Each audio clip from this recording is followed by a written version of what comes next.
had served his country. And now he slept in the front seat of a rusted sedan, forgotten in a grocery store parking lot. But then, one night, a man approached. No camera, no words, just a knock on the window that would change everything. That man was Jason Statham. And what he did next, no one ever saw coming. Stay with us until the end, because this isn't just a story about kindness.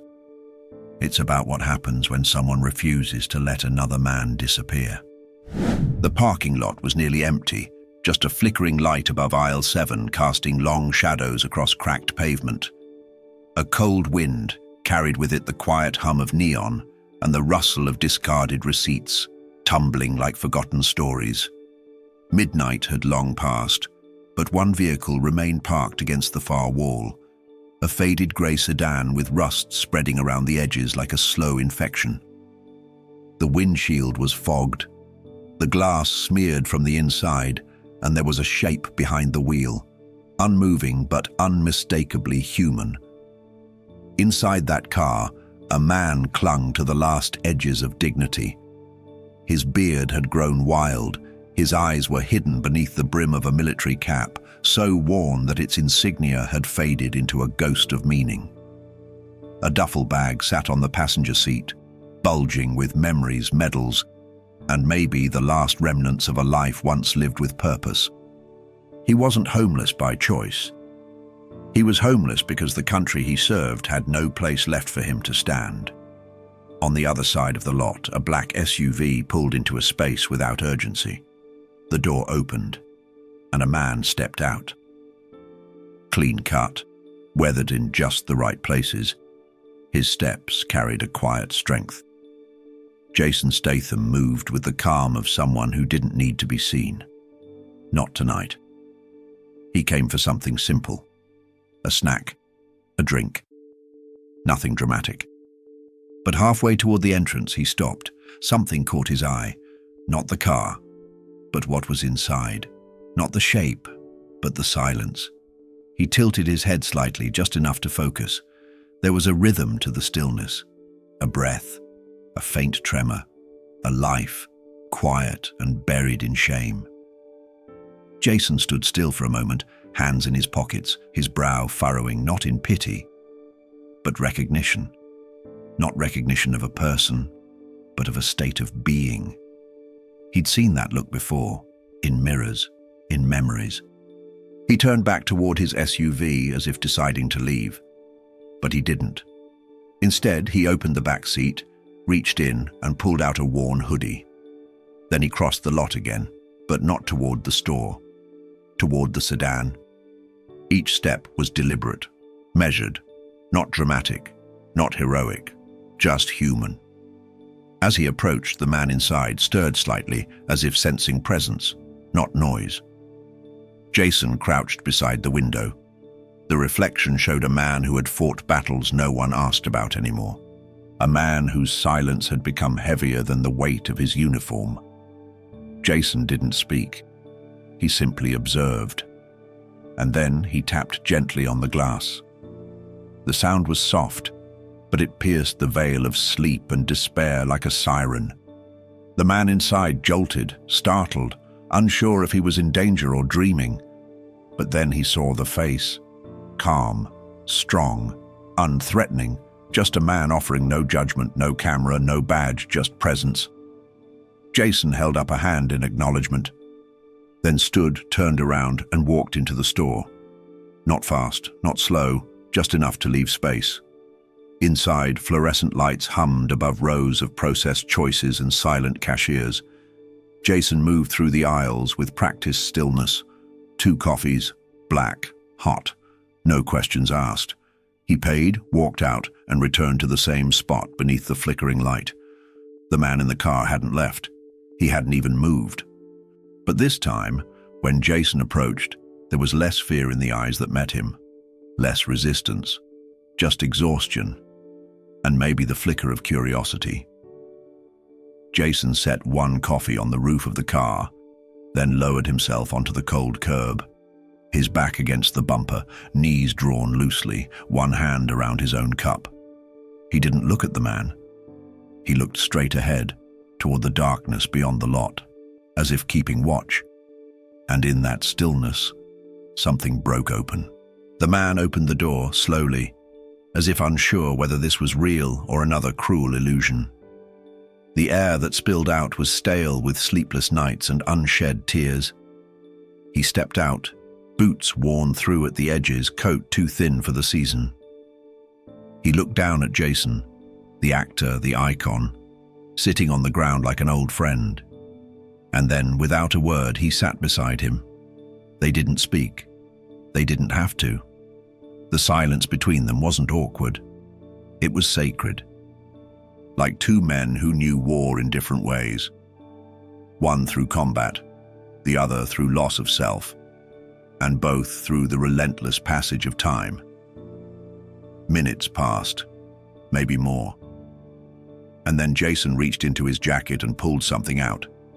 Not a wallet, not a phone, just a small, weathered envelope. He held it in his hand for a moment, weighing its contents.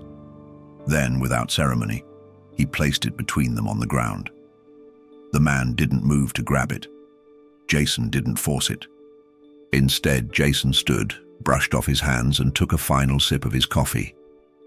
He looked down one last time, not with superiority, but with quiet urgency. And then he turned. He walked back to his SUV, the sound of gravel under his boots fading into the hum of midnight.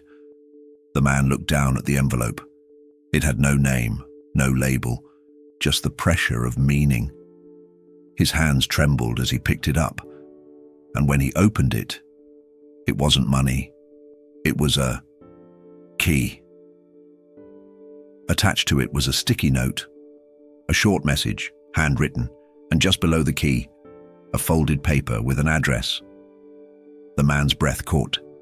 It wasn't charity, it wasn't pity. It was a gesture of recognition, of brotherhood, of hope. He stared at the address, unsure if he was dreaming, then looked up, and Jason was gone. The parking lot was empty. No cameras, no crowd, just the man, the key, and a question that wouldn't leave his chest. Why me? And what happens when I turn that key? Morning didn't arrive with sunlight. It arrived with silence, and a cold that pressed against the windows like a second skin. The veteran hadn't slept. Not really. He'd spent the night staring at the envelope, the key, and the address written in pen. An address he didn't recognize. In a neighborhood he had no reason to know. But it was real. Still, his body didn't move, because moving meant accepting that something was different. And different for too long had meant worse. He ran his thumb over the metal of the key like a man trying to remember what doors felt like. Doors that opened, doors that were his. He thought about the voice he hadn't heard, the man who hadn't needed to explain anything. Jason hadn't tried to fix him. He hadn't even tried to understand.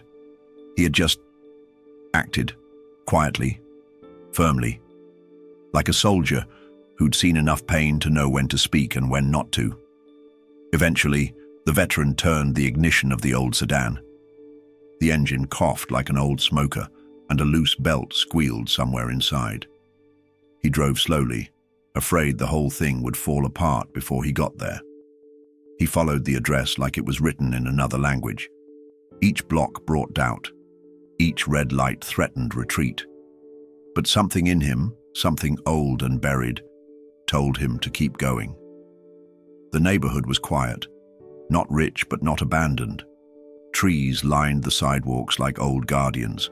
Children's bikes rested on porches. The kind of street where people still waved good morning. He hadn't seen anything like it in years. And then he saw it. A small house. Blue siding, white trim. The kind of place that looked lived in, not staged. The porch light was on, though it was broad daylight. As if someone knew he was coming, as if someone had left the light on for him. He parked 2 spaces down. couldn't bring himself to pull into the driveway, couldn't assume it was for him. He walked slowly, the key clenched tight in his hand. When he reached the door, he hesitated. 1 second, 2, 5. Then, almost without permission, his hand moved. The key slid in easily. No resistance. It turned. The door opened with a creak that felt more like a breath. The air inside was clean, warm. Soft light spilled from a window, touching the floor with gentleness. There was a couch, a bed, a small kitchen with a note on the counter and a grocery bag filled with basics: bread, milk, eggs, coffee. His knees gave slightly, and he sat down before he collapsed. It was the first time in years he had sat on something that wasn't plastic or metal. Then he saw it, the envelope again, another one on the table, marked with one letter, J. He opened it slowly, afraid that whatever was inside would undo him completely. The letter wasn't long, but every word hit like a heartbeat. There was a time I was lost, not on the street, but in my mind.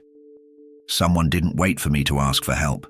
They just gave it. No questions, no cameras, just a hand that reached out and didn't let go. I promised I'd do the same one day, and now it's your turn. You don't owe me. You don't even have to stay. But if you do, if you choose this, then don't waste it. Not for me, for the next guy, because there's always a next guy. He folded the letter with shaking hands. His eyes were wet, and his chest burned with a heat he couldn't name. It wasn't shame, it wasn't sorrow. It was the return of something long buried. Worth. Over the next few weeks, he began to live again, slowly, like a man thawing from years of winter. He washed his clothes, cooked simple meals, sat on the porch and watched the world instead of hiding from it. And then one day, he walked into a local veterans center. Not because he needed help, but because he wondered if he could give it. They welcomed him, not with fanfare, but with recognition. He found himself cleaning floors, moving boxes, helping younger vets fill out paperwork. He wasn't paid much, but he was needed. And for the first time in a long while, he mattered. He never saw Jason again. Not in person, not in the street. But he started noticing signs. The grocery bag from that first day. The receipt was tucked inside, paid in cash. No name. But the cashier's ID said SJ. The apartment lease, signed by someone named John Stray. An alias probably, but the initials were close enough.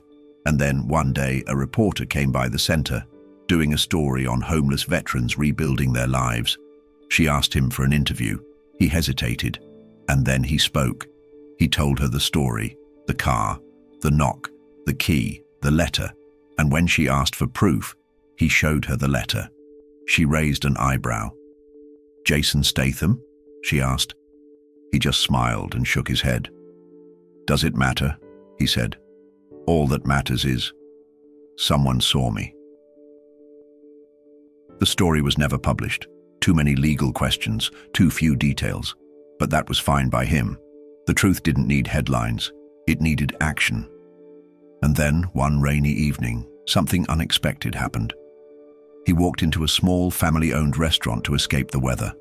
The lights were dim, the air warm, the smell of garlic and bread filling the space. He ordered soup, sat by the window, and let the noise of life fill his ears like music. But just before his bowl arrived, something on the wall caught his eye. A framed photograph, not large but clear. Jason Statham, standing beside the owner of the restaurant, both smiling, arms over shoulders like old friends. No red carpet, no suit, just jeans and t-shirts. And below the photo, a small gold plaque. Donated anonymously, changed everything. The veteran stared at it for a long time, not with surprise, but with understanding. Jason hadn't just helped him, he had helped others. He was moving through the world, changing lives in silence, like a ghost of kindness. No hashtags, no headlines, just one man knocking on windows when the world had closed its doors. As the veteran stood to leave, a hand touched his shoulder. He turned. A man stood there, younger, clean-shaven, nervous, and then he spoke, not loud, but clear enough to shake the air. "You're the guy from the car, aren't you?" The veteran froze. The man looked him in the eye and said, "He did the same for me, 10 years ago." The silence between them said more than words ever could. The younger man, standing in the doorway of the restaurant, didn't need to explain. His eyes told the story. He had been there too, somewhere cold, somewhere lost, somewhere invisible. But someone had reached through the fog and reminded him who he was. The veteran nodded slowly, not as confirmation, but as recognition. Two men who had never met, tied by the same invisible thread, a quiet act of compassion that echoed through years without ever asking for anything in return. They sat at a small table in the corner. No menu, no conversation. Just two bowls of soup and a truth too heavy for small talk. The young man eventually slid a worn coin across the table. Not valuable, not old, but meaningful. One side was engraved with the word, "Stand," and the other side simply read, "Again." He said he had received it from a man outside a hospital once, after a night that almost ended everything. He hadn't known who the man was until years later, when he saw him on a movie screen. He kept the coin ever since, not as a trophy, as a reminder.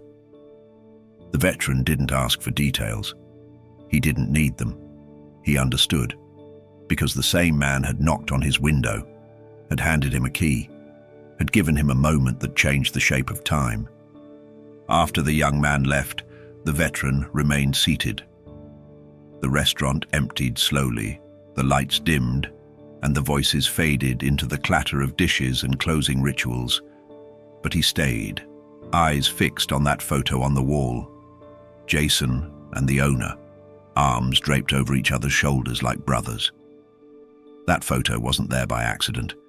It was a mark left behind by someone who didn't need to be remembered, but who always was. In the weeks that followed, the veteran began to change in ways that had no mirror. His back stood straighter. His eyes stopped scanning sidewalks for danger. His hands no longer shook when he held a coffee cup. He returned to the Veterans Center with more than his story. He returned with purpose. He volunteered for the toughest shifts, the cold nights, the newcomers, the ones too ashamed to speak. And he sat with them, not as a counselor, as a presence, like Jason had done. No lectures, no advice, just a man showing up when it mattered. The house stayed his. Rent continued to be paid, though he never knew by whom. The grocery bag appeared on his doorstep every other week, always filled with the same staples. He never saw who left them, never tried to. Because some gifts don't need to be traced. They only need to be passed forward. One day, a woman came into the center.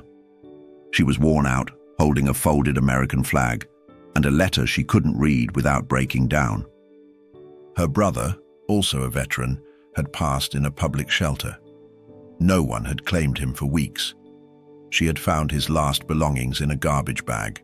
Among them, a photo of Jason Statham standing outside a halfway house, shaking hands with someone off camera.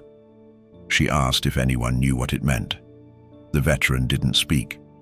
He simply took the photo, studied it, and then placed it gently on the wall of the center. No caption, no story, just an image. And beside it, he added a small wooden plaque with the words, "One knock, one key, a new life." That plaque became a question for some, a rumor for others, but for those who knew, for those who had felt it, it was a truth deeper than explanation. Years passed. The veteran aged. His beard turned silver. His steps slowed, but his presence remained solid. He became a fixture in the community, not loud, not famous, just reliable. The man who never turned away a stranger. The man who knocked on car windows when no one else would. And one morning, as he walked to the mailbox outside the small blue house, he found a package waiting. No return address, no stamps, just a manila envelope with his name in strong handwriting. He opened it, with fingers already trembling, not from age but from knowing. Inside, a single photograph, Jason, sitting on the curb.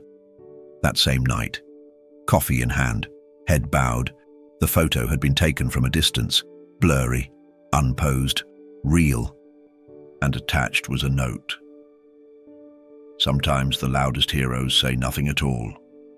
You were never alone. There was no signature. He framed the photo, placed it in his living room, not on the mantel, on the wall beside the front door, where it would be the last thing he saw when leaving the house each day. Because every day from that moment forward, he remembered what had been done for him, and he did it for someone else. When asked why he helped strangers, why he walked cold streets looking into car windows, why he kept a pot of coffee brewing in his kitchen day and night, he only ever answered with one sentence. Because someone did it for me first. No one ever saw Jason again. Not in that town, not in the newspapers, not in the credits. But his fingerprints were everywhere. Not on glass or paper, but on lives. On men who stood back up. On women who held their families together. On veterans who learned to breathe again. And maybe, just maybe, on the shoulder of someone reading this now.